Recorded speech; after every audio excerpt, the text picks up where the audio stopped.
అది ఎందుకంటే అది తలుచుకుంటే ఎట్లా అనిపిస్తుంది అంటే మళ్ళీ ఒకసారి ఫ్లైట్ ఎక్కాలంటే ఒక రకమైన భయము, ఒక రకమైన ఫియర్ జరుగుతూ ఉంటుంది మనకి. ప్రస్తుతానికి కొన్ని రోజుల వరకు అదే ఫియర్ ఉంటుంది. ఇంకేంటంటే ఫస్ట్ ఆఫ్ ఆల్ నేను జనరల్గా మలేషియన్ ఎయిర్లైన్స్ అయితే నేను ఎప్పుడు బుక్ చేసుకోను ఇంటర్నేషనల్ ట్రావెల్స్కి. అది మొత్తానికి బంద్ చేసేసాను, ఎందుకంటే మలేషియన్ ఫ్లైట్ మిస్ అయ్యేప్పటి నుంచి. ఇప్పుడు నేను లోకల్గా యూజ్ చేసేది చైనా ఈస్టర్న్ ట్రావెల్స్, ఇది కూడా మొత్తంకే బంద్ చేయాల్సి వస్తుంది ఈ పర్టికులర్ ఇన్సిడెంట్ చూసి. ఎందుకంటే ఎవరు ప్రాణమన్నా ప్రాణమే కదండి, మన ప్రాణం కన్నా ఎక్కువ ఏది కాదు కదా. మనము అంత రిస్క్ తీసుకోలేము. యాక్చువల్లీ మనం ఒక ఫ్లైట్ దిక్కెళ్ళి మనం అన్ని కంపెనీని బ్లేమ్ చేయడం అది తప్పు. అయినా కానీ ఎవరు భయం వాళ్ళకి. మనం డబ్బులు పెట్టి మరీ పోయి సావాలని అయితే ఎవరు కోరుకోడు కదా.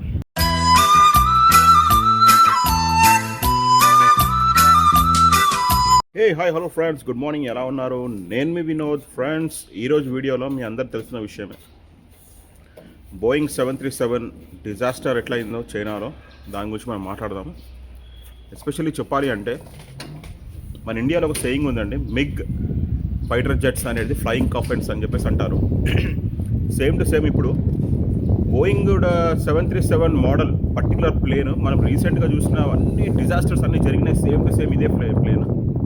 అంటే కొన్ని మ్యాక్స్ మోడల్స్ మాత్రం కొన్ని డిఫరెంట్ ఉన్నాయి, కానీ ఈ ప్లేన్ తలుచుకుంటే భయం వేస్తుంది అనమాట. ఎందుకంటే ఎస్పెషల్లీ మేము జనరల్గా ఇన్స్పెక్షన్కి పోయినా, ఇక్కడ లోకల్గా ట్రావెల్ చేసినాం, మీన్స్ యాక్చువల్లీ వేరే ప్రావిన్సెస్కి వెళ్ళినప్పుడు కంపల్సరీ మేము జీ ట్రైనే యూజ్ చేస్తాం.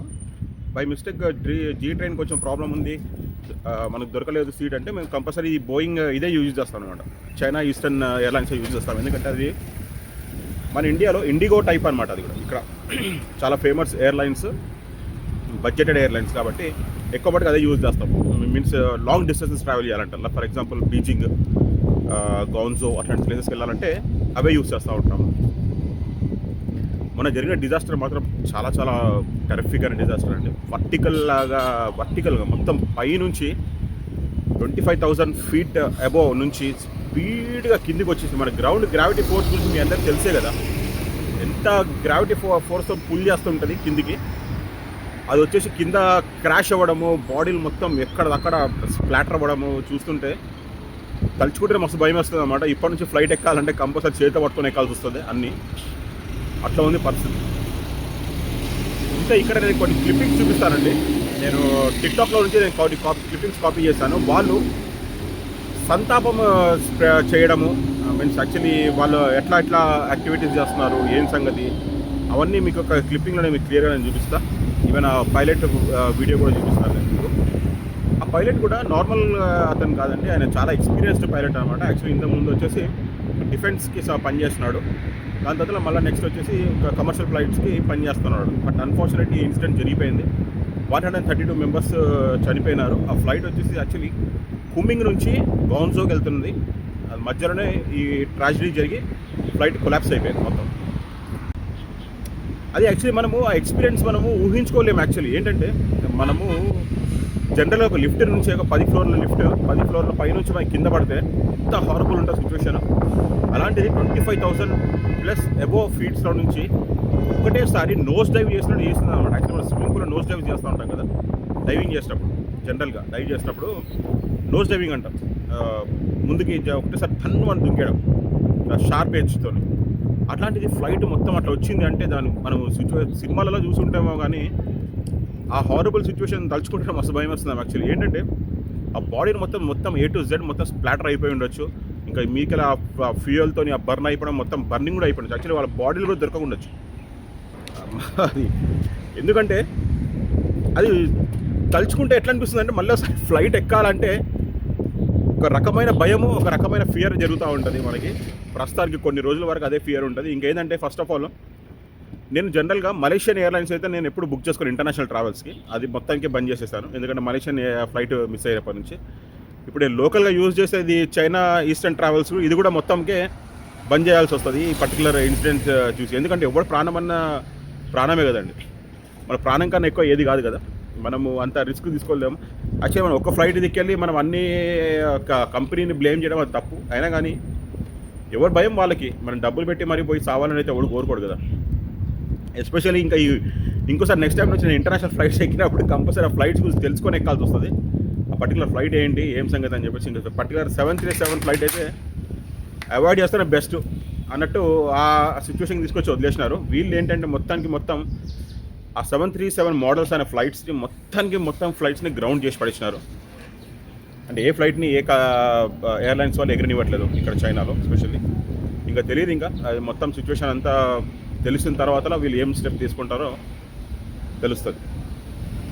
ఎందుకంటే పర్టికులర్గా మనము రీసెంట్గా విన్న ఫ్లైట్ క్రాషెస్ కానీ అవన్నీ మనము ఈ 737 ఉంది. బోయింగ్ 737 రీసెంట్గా ఒక్కొక్కసారి క్రాష్ అయినప్పుడల్లా 100 మంది చనిపోతున్నారు. 100 మంది అయితే కంపల్సరీ చనిపోతున్నారు. ఎందుకంటే 125 లాస్ట్ టైము, దానికన్నా ముందు వచ్చేసి 136 ఏమో ఉన్నారు, ఈసారి వచ్చి 132. అది కూడా కానీ ఈ పర్టికులర్ సిచ్యువేషన్ మాత్రం చాలా హారబుల్ అండి. ఎంత హారబుల్ అంటే వాళ్ళ బాడీలు దొరకకపోవడము, పీస్ అయిపోవడము, మొత్తం బర్న్ అయిపోవడము. దేవుడా, తలుచుకుంటే మస్తు భయం వస్తుంది. మీరైతే క్లిప్పింగ్స్ చూడండి, వాళ్ళు ప్రికాషన్స్ తీసుకుంటారు. ఇంకా ఏంటంటే ఎస్పెషల్లీ ఆ క్రాష్ అయిన ప్లేస్ కూడా ఒక మౌంటైన్ ఏరియా అనమాట. యాక్చువల్లీ అక్కడ మొబిలిటీ ఎక్కువ ఉండదు, ఎక్కువ జనాలకి ఎక్కువ యాక్సెస్ ఉండదు. ఆ పర్టికులర్ ఏరియాస్ పోవడం వల్ల వీళ్ళు రెస్క్యూ టీమ్ అని రెస్క్యూ చేయడానికి ఎవరు లేరనుకోండి, అందరు చనిపోయినారు. కానీ ఆ పర్టికులర్ పార్ట్స్ చూస్తుంటే ఏరోప్లేన్ పార్ట్స్ అన్ని పీస్ అయ్యి ఎక్కడెక్కడో పడిపోవడము, బాక్స్ ఇంకా డిటెక్ట్ కాకపోవడము, బ్లాక్ బాక్స్ ఉంటుంది కదా, ఆ బాక్స్ ఇంకా డిటెక్ట్ కాకపోవడం, అవన్నీ చేస్తూ ఉన్నారు, ఇంకా ట్రై చేస్తున్నారు. చూద్దాం ఇంకా ఏమవుతుందేమో మరి. ప్రస్తుతానికైతే ఇది సిచ్యువేషన్. మనకైతే ప్లేన్ ఎక్కాలంటేనే ఒక రకమైన ఫియర్ అనేది స్టార్ట్ అయిపోయింది. మనం ఇంకా ఫ్యూచర్లో ఎక్కేటప్పుడు చాలా మట్టుకు ఆలోచించుకొని ఎక్కాల్సి వస్తుంది. ఎందుకంటే ఫస్ట్ ఆఫ్ ఆల్ ఒక సామెత ఉంది కదండి, ఏంటంటే తెలుగులో ఒక సినిమా హీరో అంటాడు అన్నమాట, ఫ్లైట్ ఎక్కాలంటే అదృష్టం ఉండాలని చెప్పేసి. అంటే ఆ హీరో అంటాడు ఫ్లైట్ దిగాలన్నా కానీ అదృష్టం ఉండాలని చెప్పేసి అన్నట్టు ఇప్పుడు గ్రౌండ్ రియాలిటీ జరిగిందనమాట. ఎందుకంటే యాక్చువల్లీ ఈ ఇన్సిడెంట్స్ జరుగుతూ ఉన్నాయి రీసెంట్ టైమ్స్లో. ఇదండి యాక్చువల్ ఫ్లైట్, మనకి క్రాష్ అయిన ఫ్లైట్ అనమాట. 21st రోజు మార్చ్.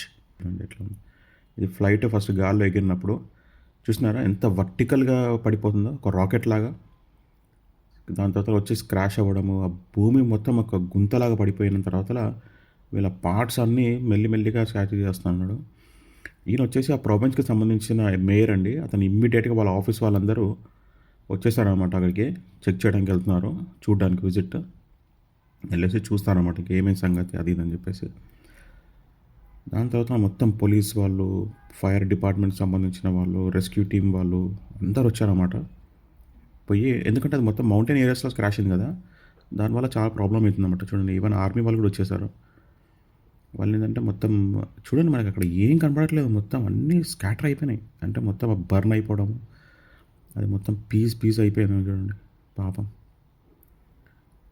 ముట్టి ఫ్లైట్వి కొన్ని పార్ట్స్ కనబడుతూ ఉన్నాయి. ఈవెన్ నైట్ టైంలో కూడా వీళ్ళు సేమ్ అదే ఆపరేషన్ చేస్తూ ఉన్నారు. అంటే ఒక్కొక్క ఇంచు వెతుకుతూ ఉన్నారన్నమాట, అన్ని A to Z, అన్ని ప్రావిన్సెస్లో అన్నీ తీసుకొచ్చుకున్నారు ఇంకా వాళ్ళు. అందుకని అక్కడే ఉండాలి కదా, ఒక 3-4 రోజులు కంపల్సరీ ఉండాల్సి వస్తుంది. నాకు తెలియదు ఎంత టైం పడుతుందో ఇంకా చాలా, కాబట్టి అందరి డిపార్ట్మెంట్ సంబంధించిన వాళ్ళు ఉండాలి కదా. వీళ్ళు వచ్చేసి రెస్క్యూ టీమ్కి సంబంధించిన వాళ్ళంటే చూస్తున్నారు కదా, మొత్తం కట్టెలు, పెద్ద బ్యాంబూ స్టిక్స్ అన్నీ ఇట్లా ఇరిగిపోయినాయి మొత్తం కిందికి. మాకు అది మొత్తం మౌంటైన్ రీజన్ అనమాట. అక్కడ మొత్తం పబ్లిక్ మొబిలిటీ లేదు, దానివల్ల వాళ్ళకి ప్రాబ్లం అవుతా ఉంది పోవడానికి, నడుచుకుంటూ. చూడండి అంత పెద్ద గుంత పడిందండి. యాక్చువల్లీ ఇట్లా పడిపోయిందంటే ఫ్లైట్ చూడండి, ఒక మిజైల్ టైప్లో. ఇది వచ్చేసి ఫ్లైట్ మాన్యువల్. చూడండి, టీషర్ట్ వేసుకుంది కానీ బాడీ మొత్తం క్రష్ అయిపోయినట్టుంది. ఇది ఈవెన్ మాస్క్ కూడా చినిగిపోయింది.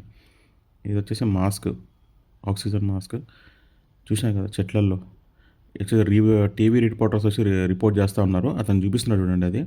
అది మొత్తం వచ్చేసి దాని నోజ్ ఉంటుంది కదా ఫ్లైట్ది, అది మొత్తం ఇట్లా దిగిపోయింది అనమాట భూమిలోకి. చూసా ఎంత డెప్త్ ఉంది, ఏం సంగతి అని చూస్తున్నాడు అతను. వీళ్ళు వచ్చి నార్మల్ జనాలందరూ వాళ్ళ ఆత్మకి శాంతి కూలాలని చెప్పేసి మొత్తం దీపాలు వెలిగిస్తూ ఉన్నారన్నమాట. అన్ని ప్రొవిన్సెస్లో వెలిగించారు యాక్చువల్లీ, ఈవెన్ మా ప్రొవిన్స్లో కూడా వెలిగించారు. కానీ ఓన్లీ చైనీస్ పీపుల్కి యాక్సెస్ ఉందన్నమాట, అందరికీ లేదు. ఓకే ఫ్రెండ్స్, చూసాగా వీడియో మీకు ఎలా అనిపించింది? మీకు కనుక మన వీడియోలు కనుక నచ్చుతుంటే ప్లీజ్ మన ఛానల్ మాత్రం లైక్ చేస్తుండండి. మీ ఫ్రెండ్స్ అందరికీ మన వీడియో షేర్ చేసి మన ఛానల్ మాత్రం సపోర్ట్ చేస్తుండండి friends. Okay friends, bye have a nice day. ఇంకా లాస్ట్ అండ్ ఫైనల్ విషయం ఫ్రెండ్స్, యాక్చువల్లీ ఈ పర్టికులర్ వీడియోకి నేను ఒక 3000 లైక్స్ నేను టార్గెట్ పెట్టాను. ప్లీజ్ ఆ టార్గెట్ మాత్రం రీచ్ అవ్వడానికి ట్రై చేయండి. మీరు హెల్ప్ చేస్తారని చెప్పి నేను కోరుకుంటున్నాను. ఓకే అండి, bye have a nice day.